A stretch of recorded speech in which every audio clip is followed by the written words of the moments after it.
One moment. Okay, so today we will talk about some motivation of infinity categories, but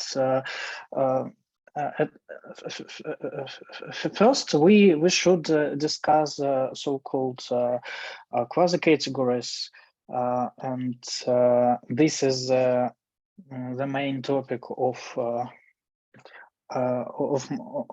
my talk. Okay, and what is the motivation of infinity cosmos, infinity cosmoi, and infinity categories?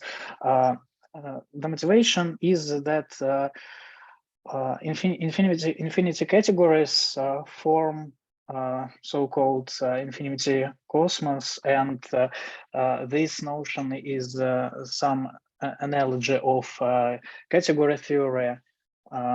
We know that if we have say topological spaces, they form a category, and we can use this intuition of category theory to prove some interesting results, and we wanna use some intuition in the situation with the infinity categories. The problem is that there are a few notions of infinity categories, a few models. The first one is quasi-categories. The second is complete single spaces, also single categories, and marked simplicial sets. But they differ from each other by combinatorial data, and we want to eliminate, to minimize this combinatorial data and use the categorical technique. This is a natural intention. Okay, and for and also these models are equivalent, and to prove this fact, we should embed these models in some two category, or more precisely to homotopy to category, and we should construct some functors between these models, and these functors will be so-called infinity functors or equivalences of infinity cosmoi, and by means of this technique, we can prove the equivalence of these models, and of course we can work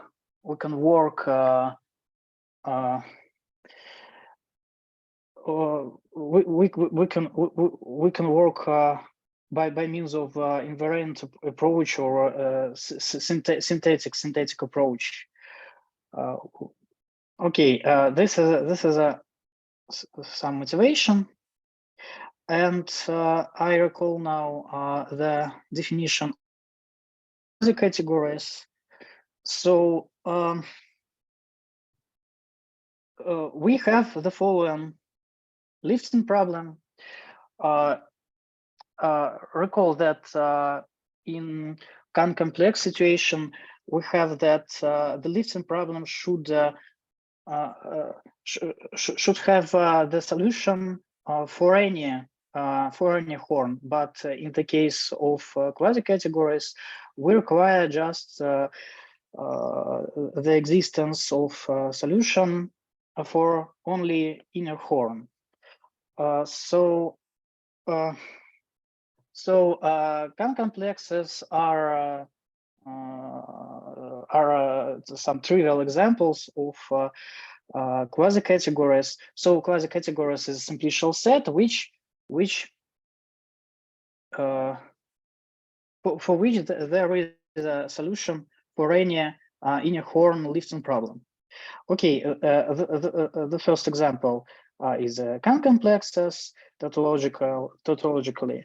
The next example is nerves of categories.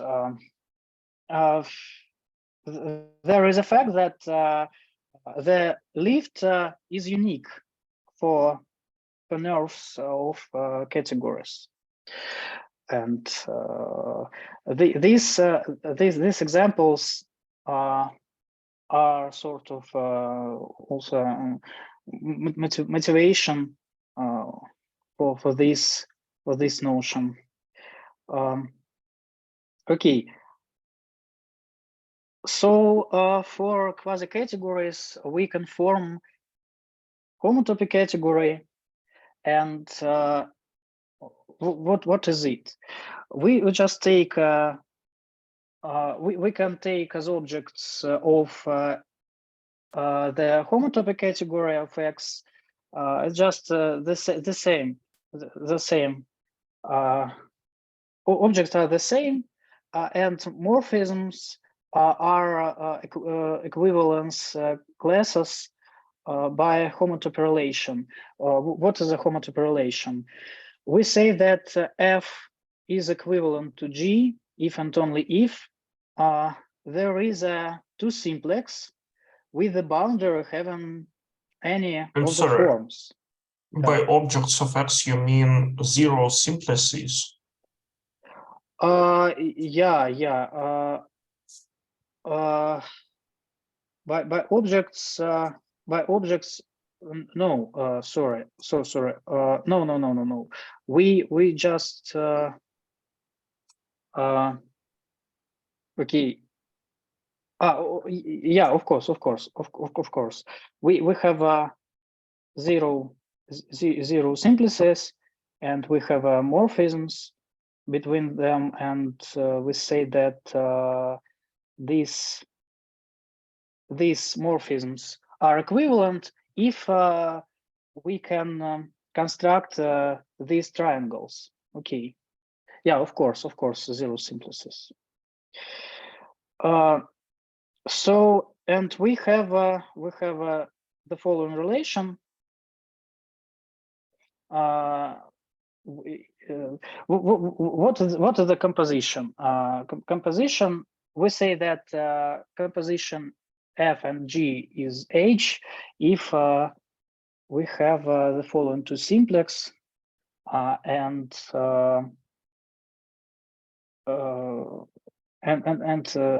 then we can identify the composition with H. So okay, and also there are so-called closure properties. As usual, you can construct inner anodine maps and inner vibrations, and inner anodine maps are just maps constructed from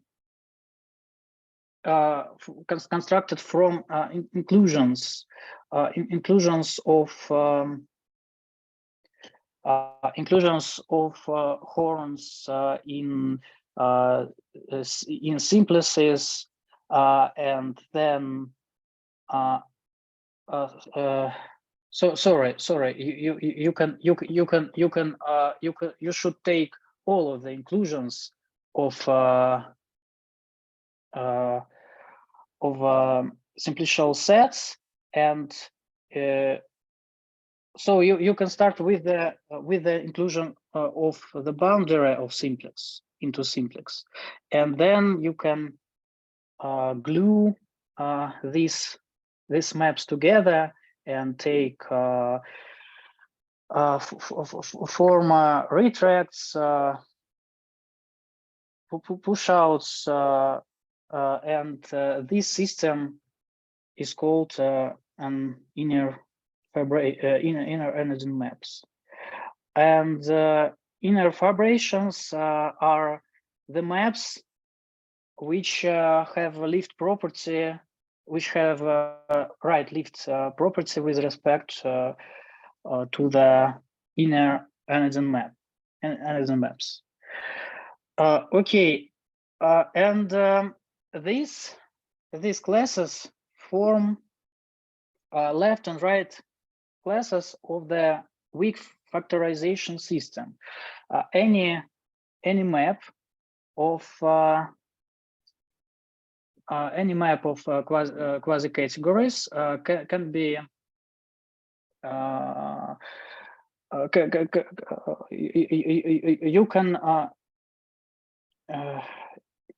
you can expect that any map is the composition of some weak of some fibration of some cofibration and trivial vibration.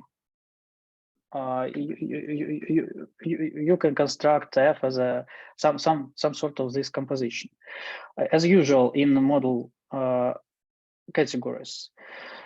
And yeah, as I said, these classes are closed under products, pullbacks, retracts, and composition. And an important property which we wanna prove that if X is a quasi-category and there is some simplicial set, then this exponential object is a quasi-category 2. Okay, so this object is a simplicial set. You can think about it as the inner form between simplicial sets, and of course, and simplices just the maps from the product of A by n simplex to X, and this is and it turns out that this is a quasi-category in this case. It's an important fact. Okay, and to prove this fact, recall the notion of pullback, push-out product, pullback product, and so on. In other words, recall the notion of two-variable junction. In this case, you have a tensor product, and also you have some home product, and this pullback cotensor product.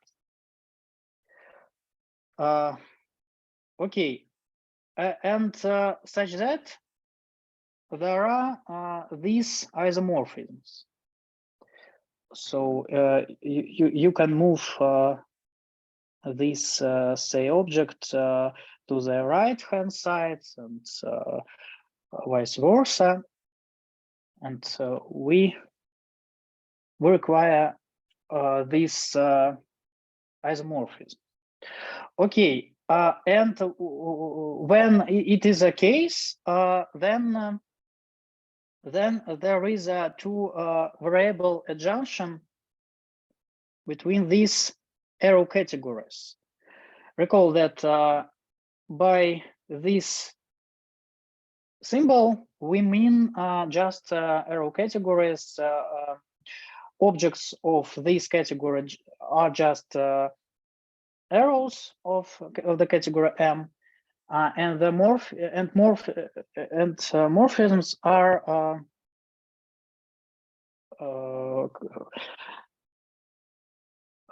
just squares, computed squares between these arrows. Okay, and there is an important fact that when M, N, and P are simplicial sets, or more generally model categories, then if then these functors are, roughly speaking, to preserve weak equivalences, cofibrations and trivial fibrations in some sense. Okay, and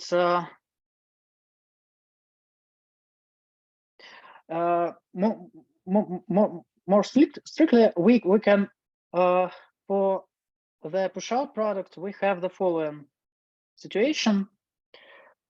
Suppose that we have this arrow in M2, we have this arrow and this.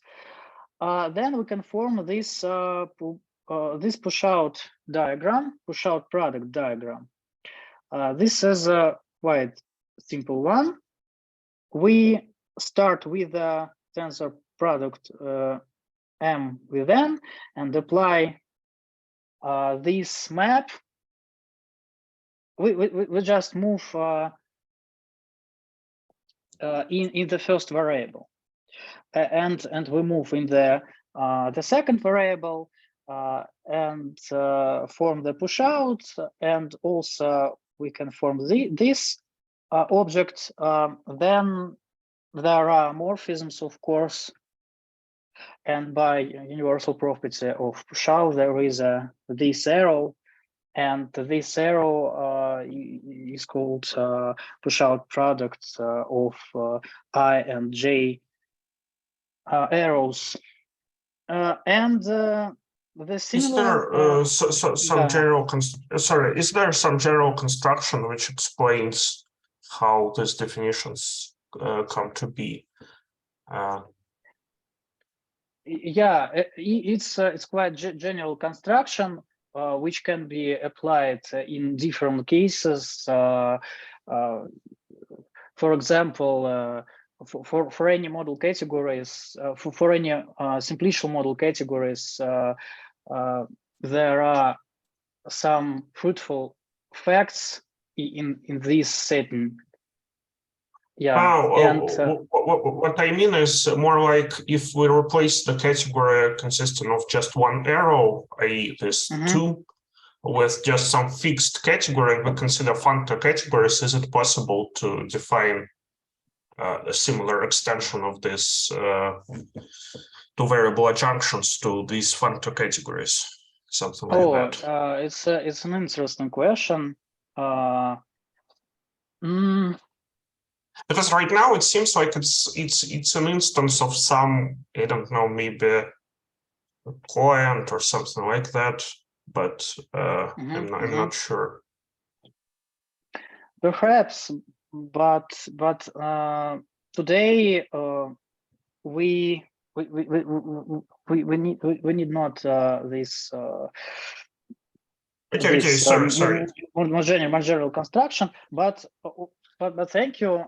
This is an interesting question, and I suppose that I'll check some NLab materials.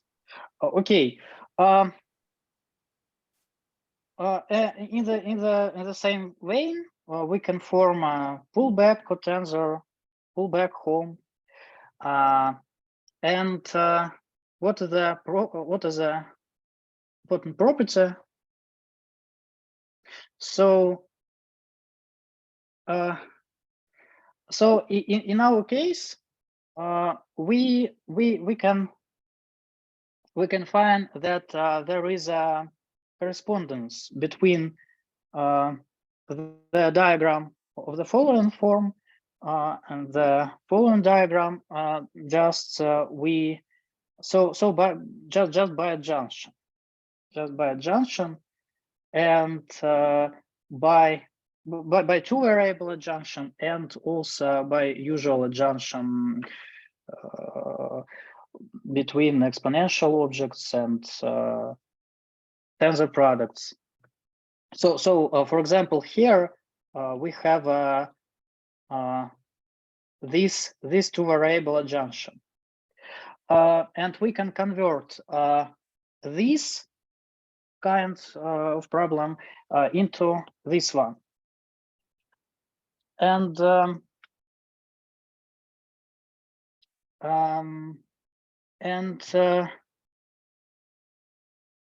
result of Riehl, the push-out product of so I don't know. It can be belong to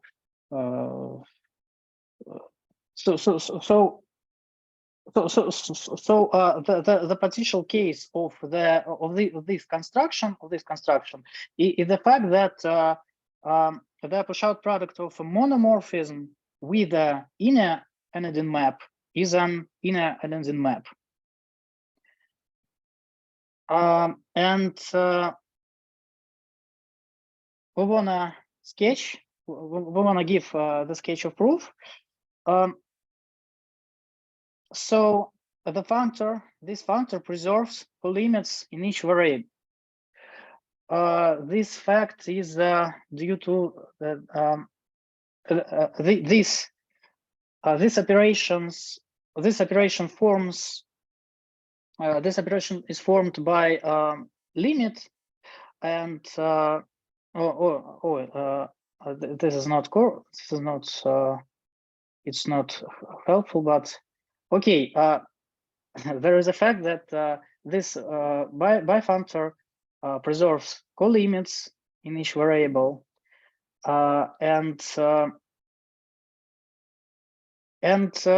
we know that any monomorphism can be constructed as a sequence of push-outs, or pullbacks, push-outs of inner horn inclusion.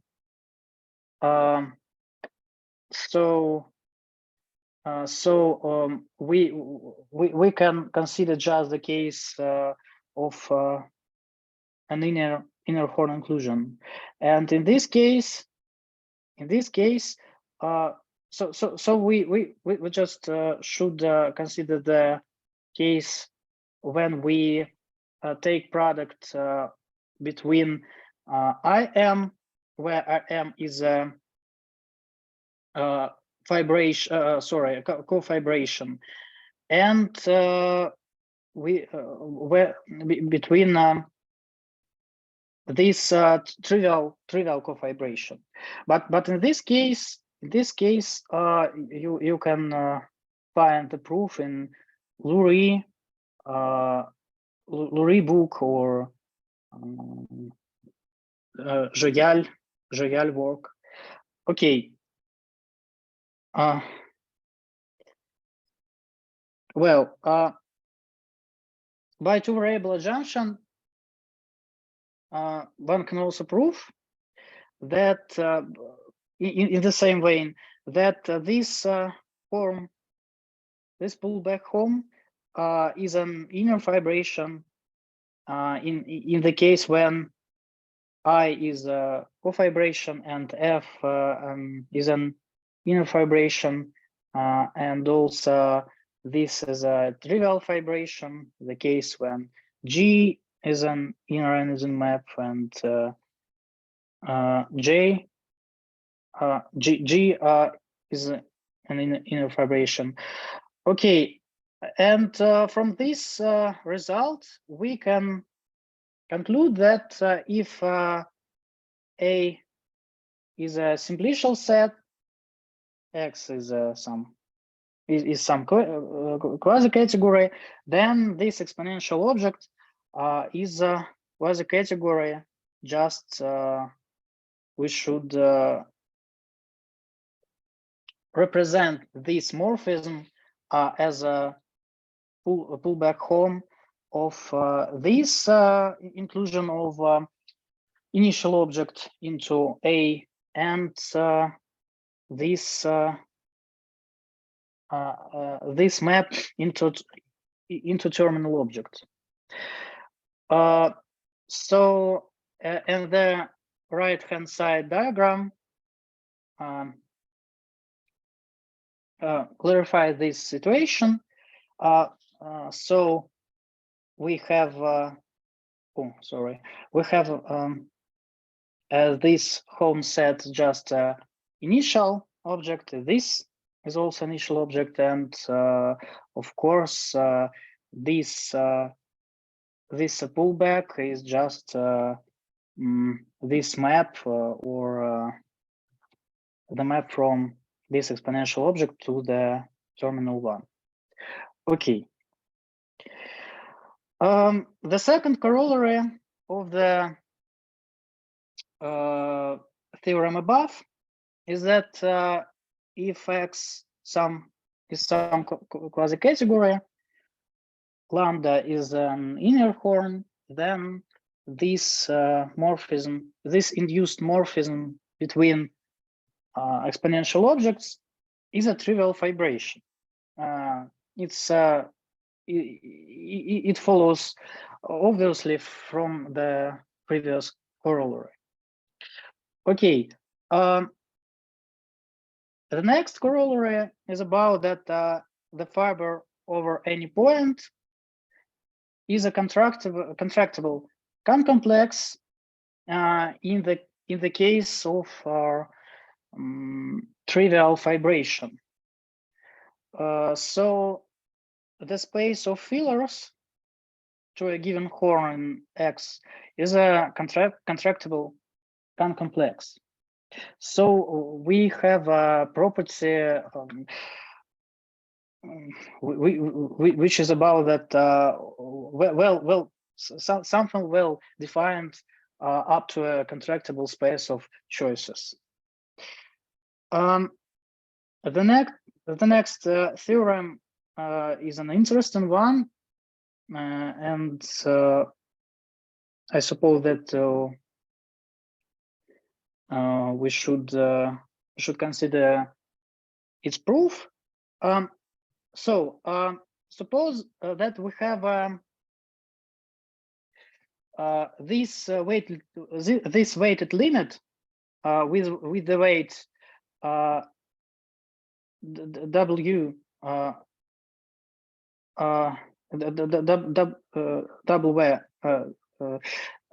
from D to simplicial sets, and we suppose that this is a projectively cofibrant weight in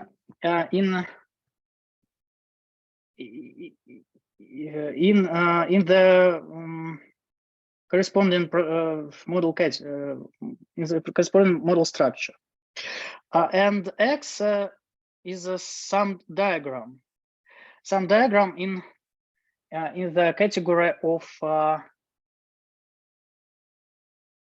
quasi-categories. This is a full simplicial subcategory, simplicially enriched subcategory of simplicial enriched categories, and we consider some diagram and weight, and then the weighted limit belongs to the weighted limit is a quasi-category. The proof is quite easy. So we decompose this map as a retract of transfinite composites of push-outs, co-products of these maps, and it suffices to prove this result for these maps. I mean that we know that the induced map between weight limits is the following: is the map from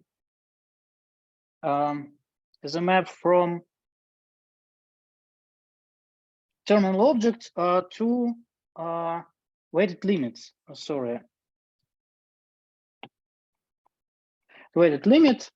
Oh, sorry. Okay. To weighted limit, and thus as we can decompose this map into some sort of compositions or push-outs or co-products of these maps, then if this map is an inner fibration, then the map is so of course, and so we can write just the following. Remember that this weighted limit is just a end of this form, and we can move this product out this end symbol, and after that we can use Ninja unit lemma. So this and just xxd, that is you should okay, I think it's clear. So thus we have that this weighted limit is just this exponential object. But the previous result, by the previous result, we know that as the map between d delta n and delta n is just inclusion, and of course as a monomorphism, and thus the map between exponential objects in the case when xd are is a quasi-category, this map is just a trivial fibration. So we have proved that this map is an inner fibration. So I said trivial, but not trivial. I should note that this is inner, of course, inner fibration. Okay. So I'll give some illustration of the previous result. We can consider this diagram of the working arrow form. So it's just some morphism in quasi-category, and as weight we can take north and north from this working arrow to simplicial sets, and we know that this guy is a projective cofibrant, and if we calculate this end, then we should then we will have this sort of diagram. This pullback diagram, and it turns out that this weighted limit just a path space, the path space. So by the previous result, we have obtained that the path pace is a quasi-category. But of course, we can now to prove this fact, we can use just the original theorem above, but there are more complicated cases when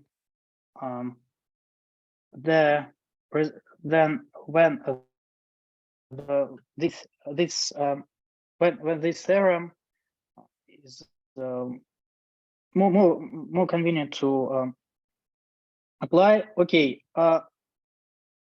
so let's talk about model categories, model structures on simplicial sets. You know that there is a standard model structure on simplicial sets. Fibrant objects are concomplexes, cofibrations are monomorphisms, or just inclusions of simplicial sets.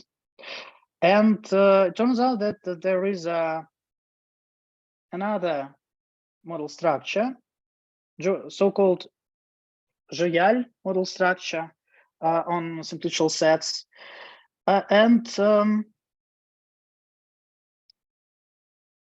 establish this model structure, we need the following theorem, which says that the cofibrations and fibrant objects are completely determined model structure, supposing it exists. So we can we should find the weak equivalences, and now I'll give some plan to do this. It's quite easy. So of course we have a factorization system consisting of cofibrations and trivial fibrations. But what are trivial fibrations? I mean, you don't have trivial fibrations, you only have fibrant objects.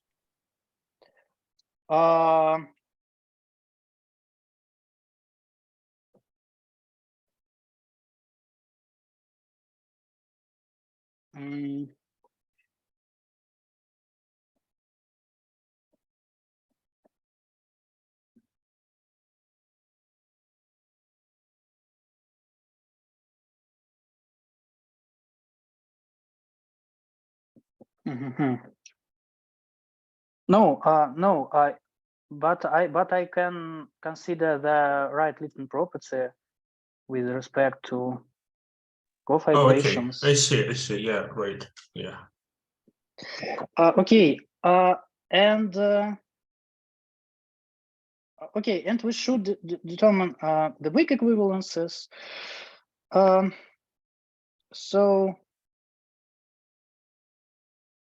So of course, we have a cofibrant replacement notion, and you can change any object to its by its cofibrant replacement, and from 2 of 3 property, a map is a weak equivalence if and only if cofibrant replacement is weak equivalence. I'm sorry. How do you get a cofibrant replacement?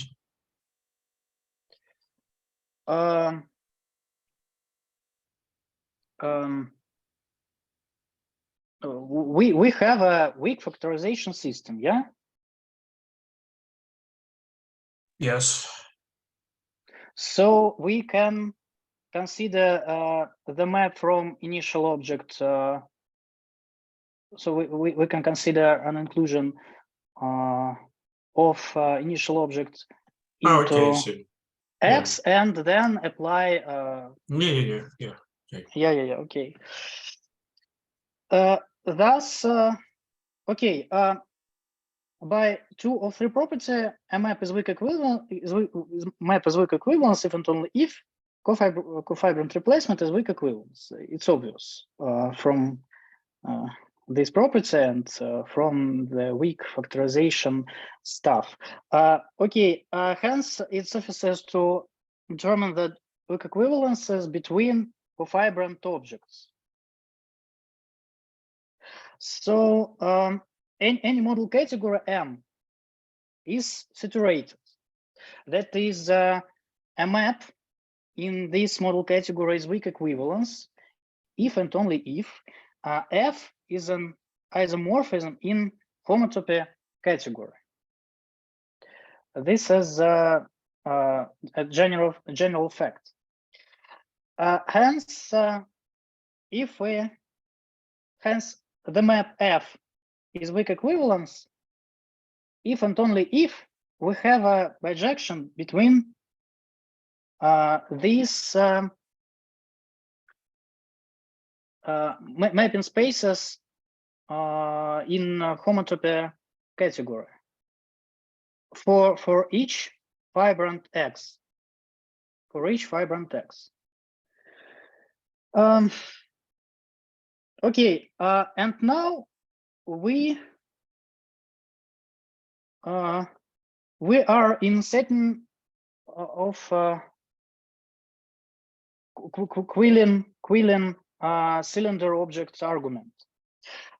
We have morphisms from cofibrant objects to fibrant objects, and thus, as you know, homotopy category, homotopy relation can be constructed as a cylinder object relation.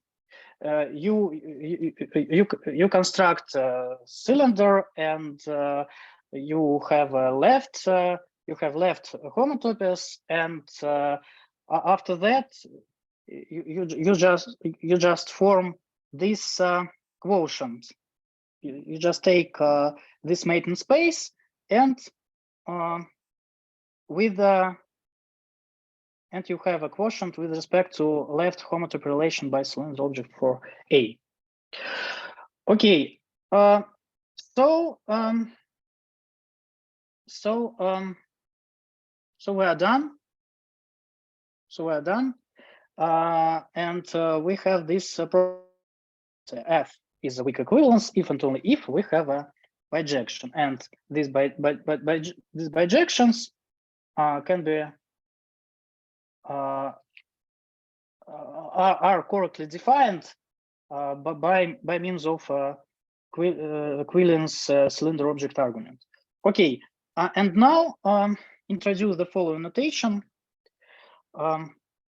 We denote by J the nerve of so-called freestanding isomorphism, or just group weights on two objects and two morphisms, non-identity morphisms, non-identical morphisms.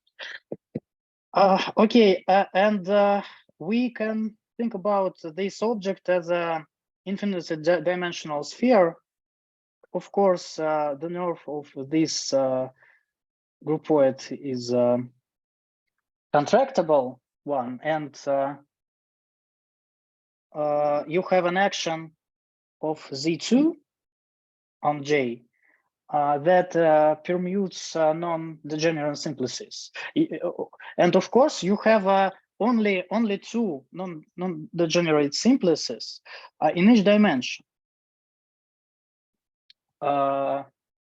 Okay, and you can just permute these simplices, not simplices, but vertices, and thus you will have a model of infinity the dimensional projective real space, real projective space, and this is the same as the bar construction of the group Z2. I'm sorry, I just don't understand how J fits into this picture. I mean, how RP infinity is related to J? I mean, I have a guess, but I'm not sure.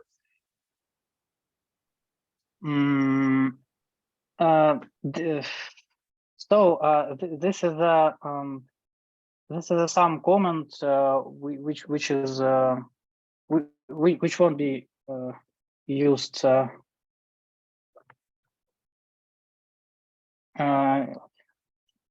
and so it's I don't know how to say, but it's obvious thing.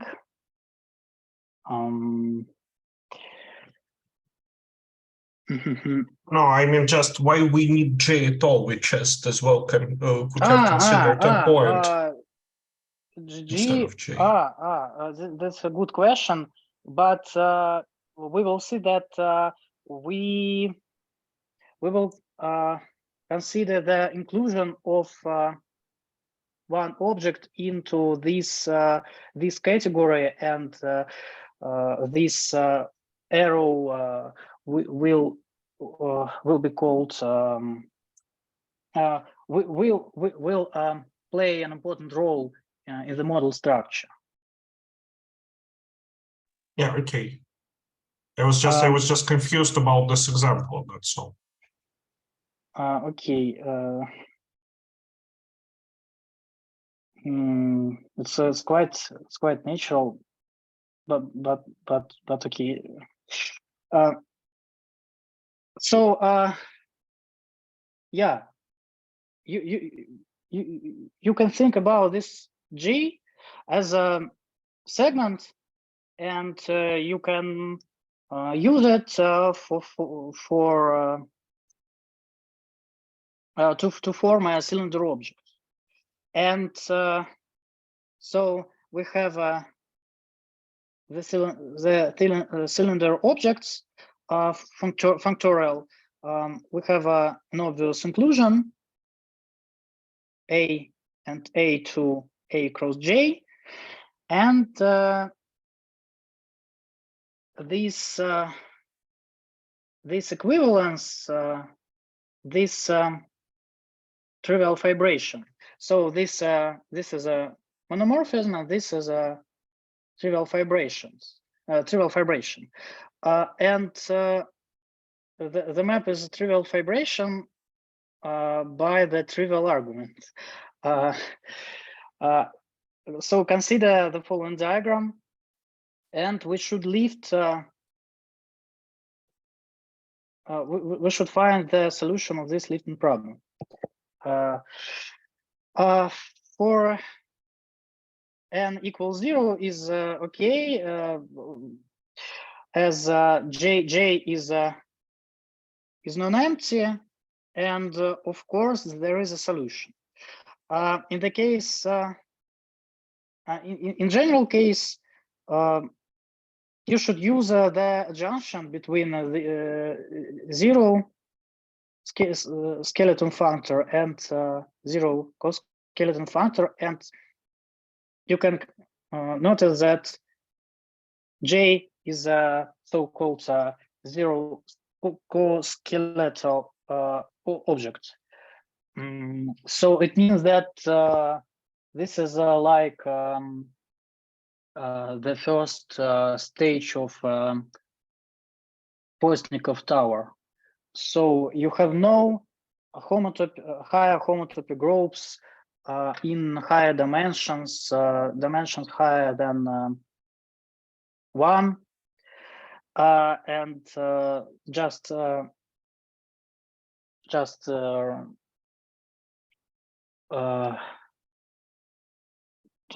trivial observation, and then of course you have a lift as the left arrow is an isomorphism. Okay, but of course it's obvious as J is contractible. Okay, well, I mean, it's not entirely obvious because we can consider something which is not a kind of complex, for example, like one simplex, and then there might not be a lift or something like that. It's not always true. Yeah. Thank you for this comment. Yeah. Okay. No, this comment about it being cosmological is crucial for existence of the lift. Because if you didn't have this arrow in the opposite direction, I guess you couldn't construct such a lift. It's an interesting fact. Thank you. Okay. So we have the following pullback, and this pullback says that the left hand side map just trivial fibration as a pullback of the trivial fibration. Hence, this map is a trivial fibration, and of course, this is a cofibration, as it is just a monomorphism, and we have proved the desired. We have found the desired cylinder objects. Okay, now consider the quotient. Consider the quotient of this mapping space, where A is some simplicial set, X is some quasi-category, by equivalence relation, which says that we have the following left homotopy relations. Or we can convert this diagram into this one by just a junction. Okay, and in this case, we'll say that F is a weak equivalence between simplicial sets if and only if we have a bijection between these quotients. And in this case, we will call the map F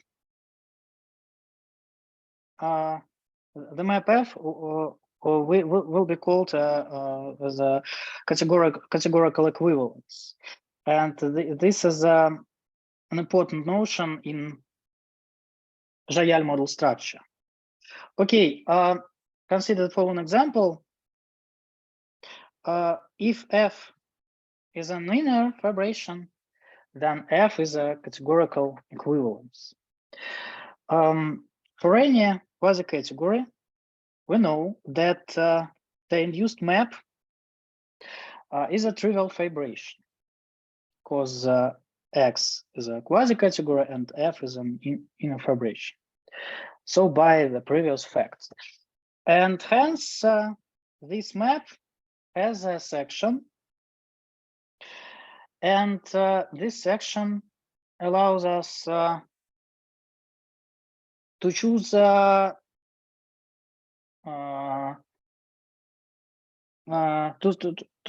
state that this is a surjection, of course, and bijectivity follows from the fact that the left-hand side arrow is a cofibration, and the right-hand side arrow is a trivial fibration. And so, and of course, we notice that if we have a lift, then the map will be injective. if you have a lift in this diagram, then this map will be injective, of course. And I believe that this is an answer for to your question. I guess that because you should have this inclusion of two objects in this groupoid category, and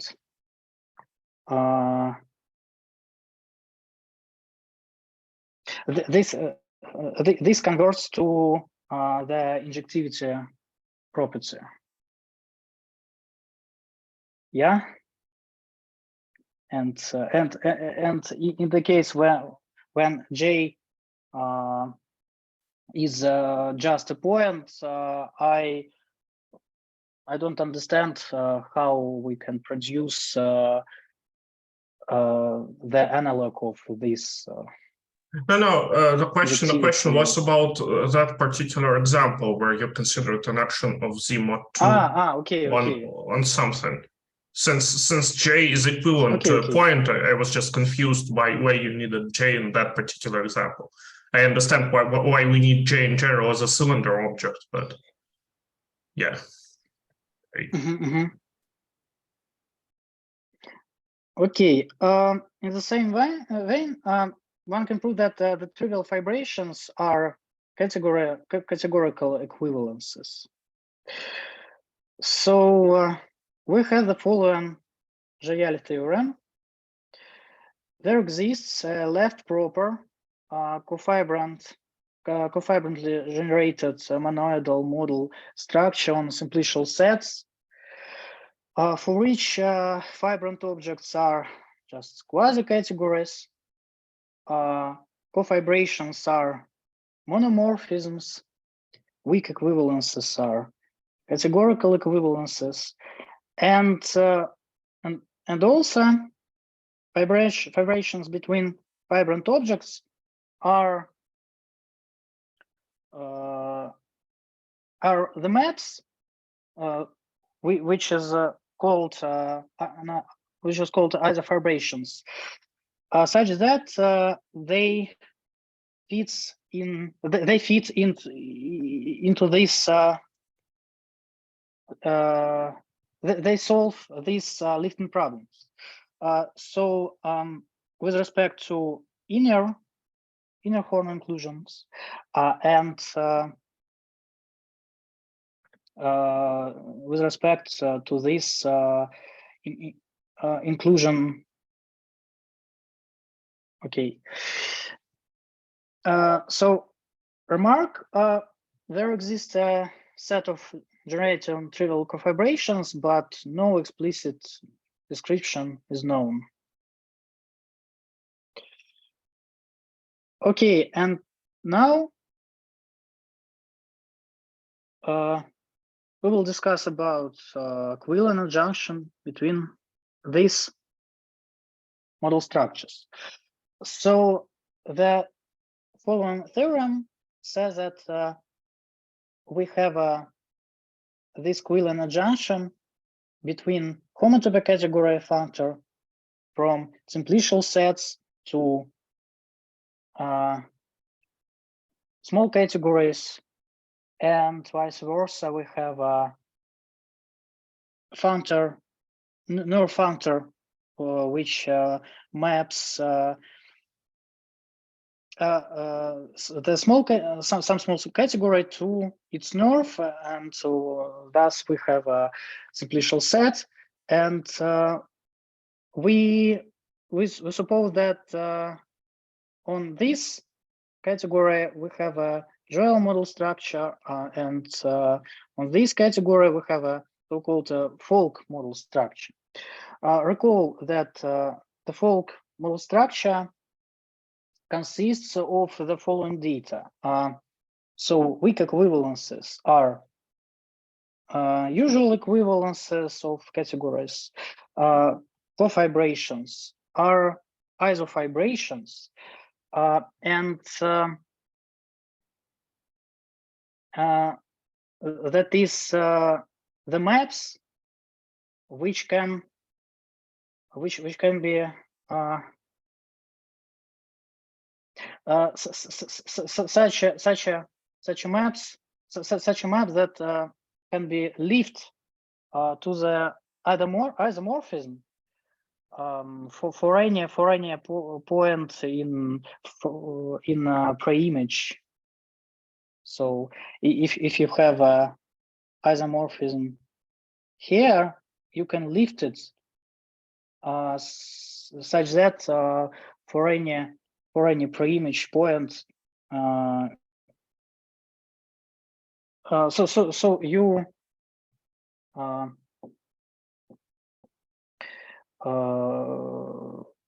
you can do it. Okay. So the proof of this theorem is quite easy.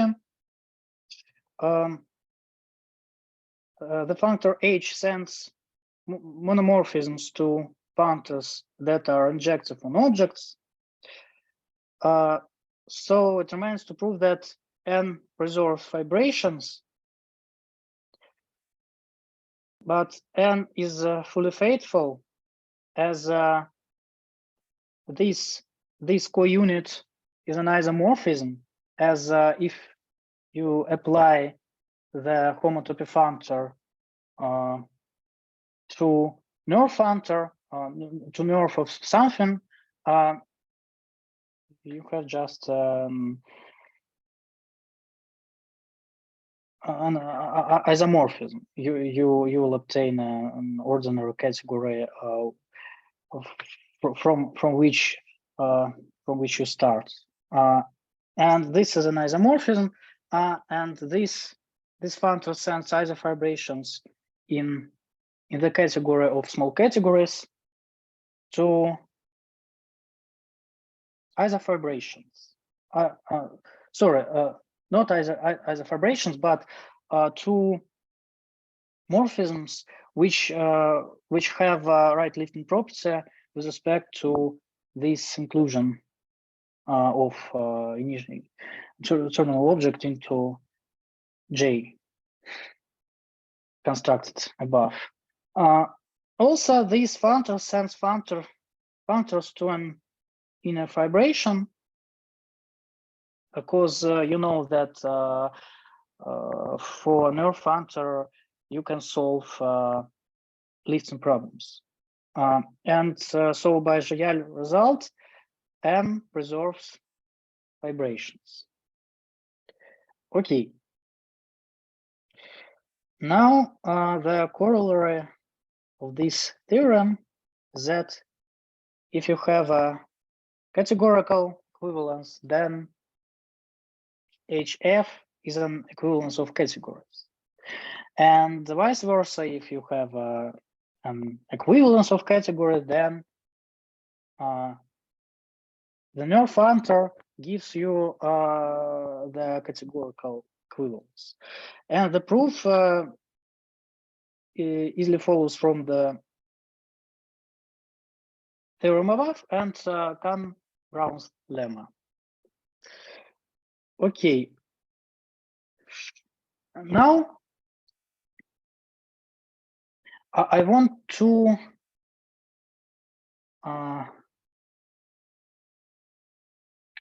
state that the usual Quillen model structure on simplicial sets is just left both field localization of Riehl model structure.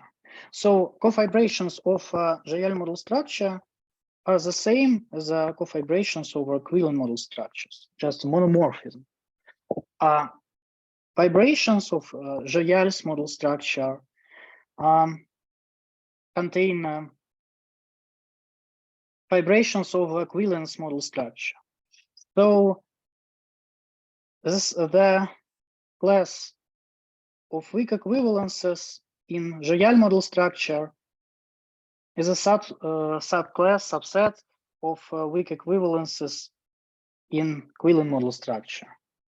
And by definition of both field localization, we have the result.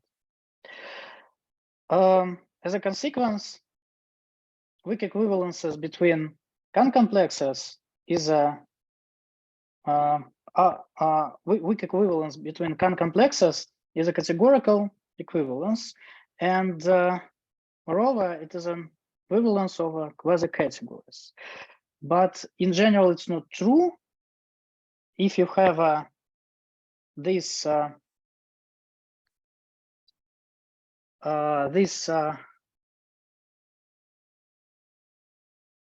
categorical equivalence, then you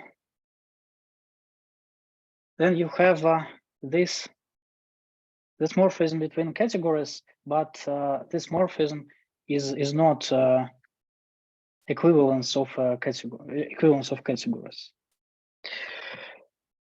Okay. Let's talk about mapping spaces. We want to form a home space between vertices X and Y and some quasi-category. It will be cool if home space was a quasi-category, but we should prove this. It's true, but we should prove this. This statement. There is a quasi-category X delta 1 whose and simplices are of this form, and consider the following pullback, and the pullback of this diagram is a desired home space. But and the set of simplices, the set of one simplices looks like the set consisting of this one simplices, these diagrams, in which we have some degeneracies on the left and on the right. But there is another model from Rx, from X to Y.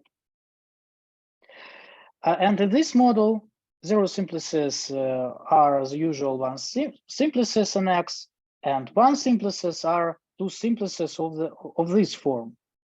So we can remove this part of the diagram, and but it turns out that these models are equivalent. So and now we want to prove this result. So what about n simplices? N simplices like the following.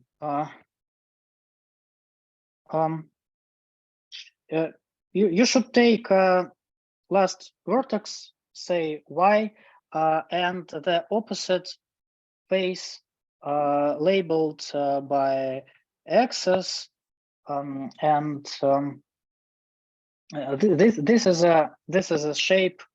This is a general shape of n simplex. So you should take n plus 1 simplex. Looks like this. Okay, and also you can form the home space from Lx, which in some sense is opposite to home Rx, to right home, and the theorem, these models for the home space are categorical equivalent. So they are equivalent in Riehl model structure.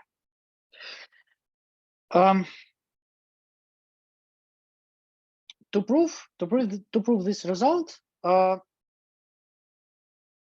note that we can construct n and simplex in, say, left or right home space are as the following push out diagram. So you just take the simplex and collapse the opposite face to a point.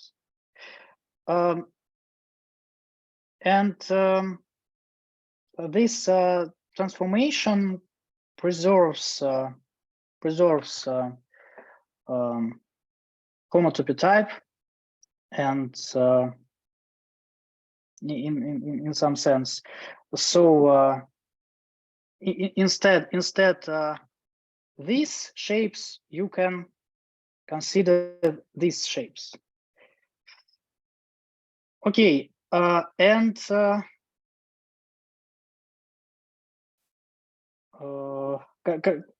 consider the same operation over the usual home space.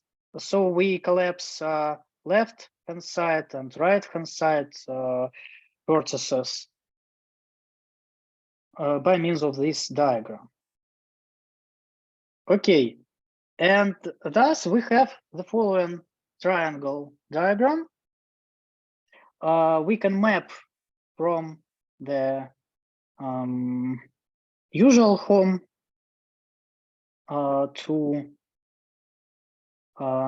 collapsed usual home to the left collapsed usual home to the left usual home, just left home, and we can map to the right collapsed home, and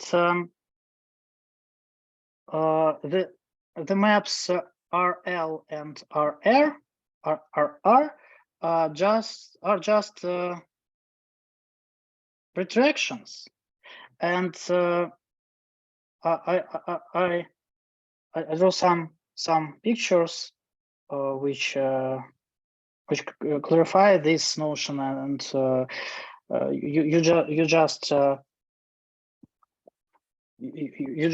retract or collapse on this red simplex, and this is a case.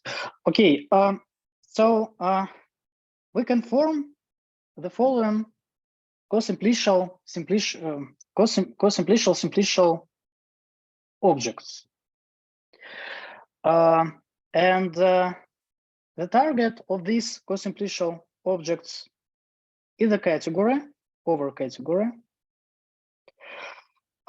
in a sense that you should take some quasi-category and fix 2 points, 2 collapsed points, and this will be an object of this category, and so we will denote it as this biasimplicial set.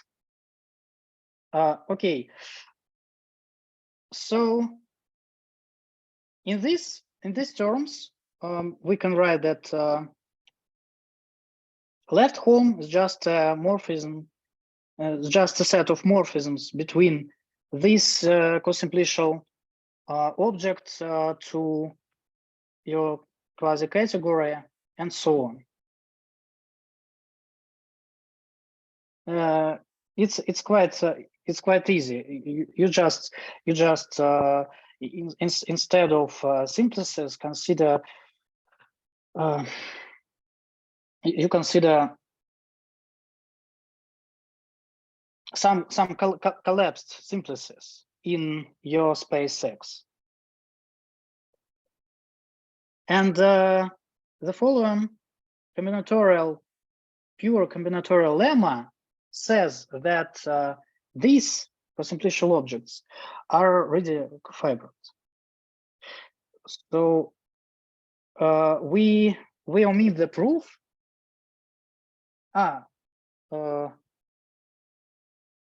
No, I mean,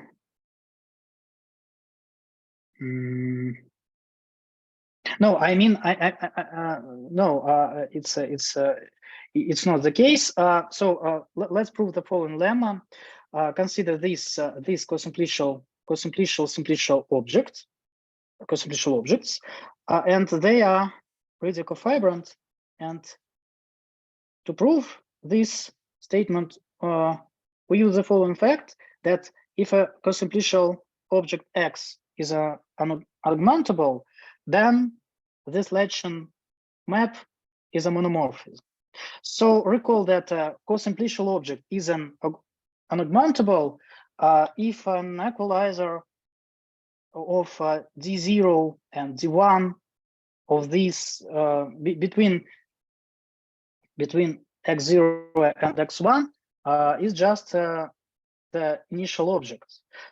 In our case, for this usual home, we have that this equalizer is just the boundary of one simplex. So these maps, what are these maps? These are just inclusions of inclusions into bottom and into the top of the following diagram. You know that one simplex looks like this, and you just embed your delta 1 into this diagram bottom and into and place into the top. Okay, and hence the equalizer is just the boundary of one simplex, but the boundary of one simplex is an initial object in the bisimplicial set. In the bisimplicial set. So okay, and we have proved this statement. We have proved this statement. So we used here Riehl model structure theory and Eilenberg-Zilber theorem, Eilenberg-Zilber-like theorem. Okay, the next proposition is a pure combinatoric. So the canonical maps between these simplicial objects, co-simplicial objects, are pointwise categorical equivalents. And it turns out that for any n, each of them just one simplex, and we have the following categorical equivalences. But I'll omit the details, and you can just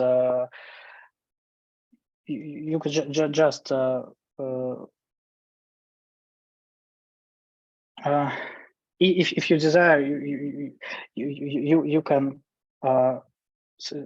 look at for example Riehl book. You can read it. Okay, now prove the theorem. Define for A and X, which are bisimplicial sets, they map in space in a natural way. So here A, B, and X, Y are base points, and we can form this pullback diagram. And if X is a quasi-category, then the functor is right equivalent with respect to Riehl model structure. Now, given a morphism from A to B in bisimplicial sets, we can form the following cube diagram. So we start with the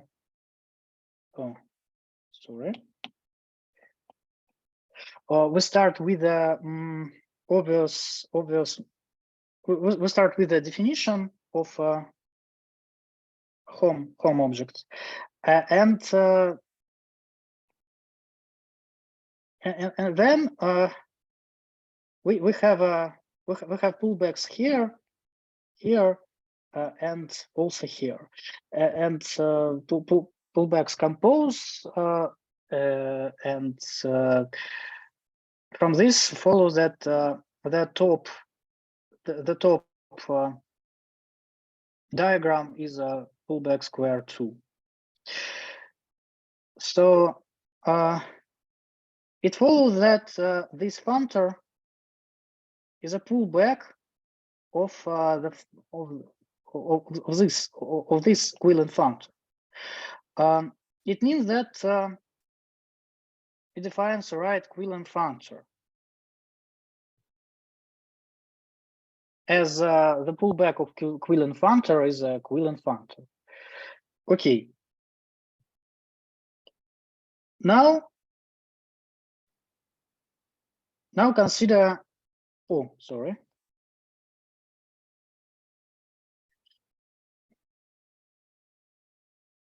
Now consider the following.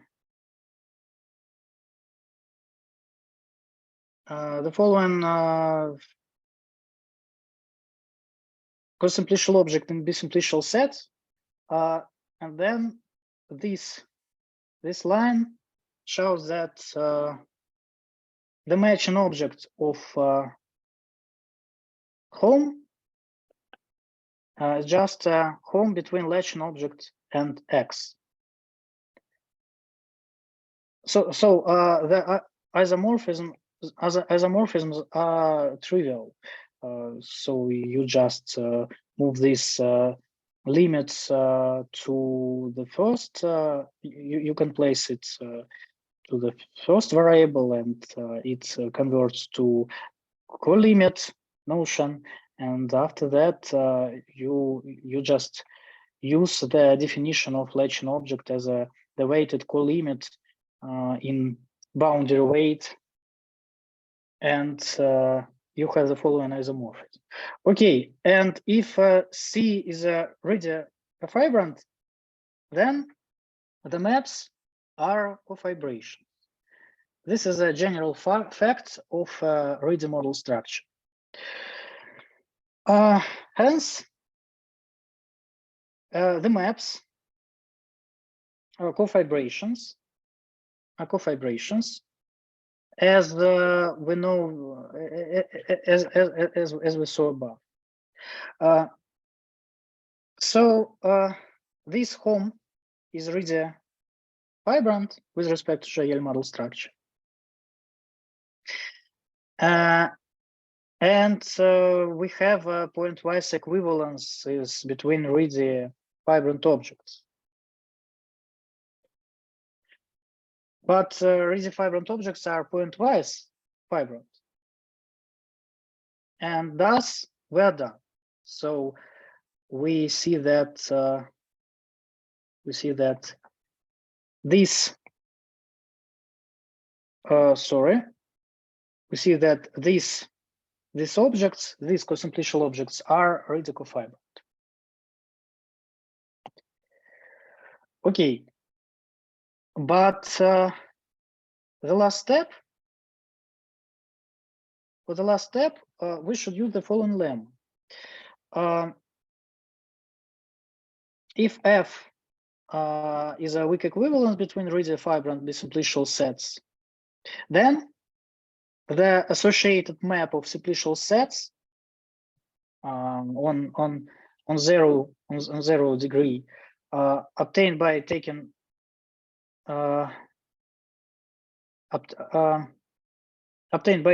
vertices pointwise is a weak equivalence.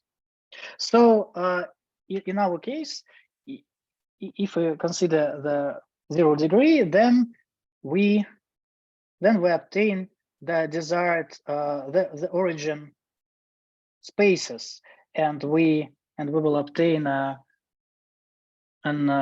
categorical equivalences between the origin spaces, the origin homes. Okay, the proof uses some sort of Riehl model structure, and by Ken-Brown lemma is it suffices to prove that this map is a Riehl trivial fibration of Riehl fibrants bisimplicial sets. Then this is an equivalence. So we will prove that this is a trivial fibration. So we know that F is a Riehl trivial fibration if and only if the following natural map from Xn to this matching object is a trivial fibration in simplicial sets. This is a general fact from Riehl model structures.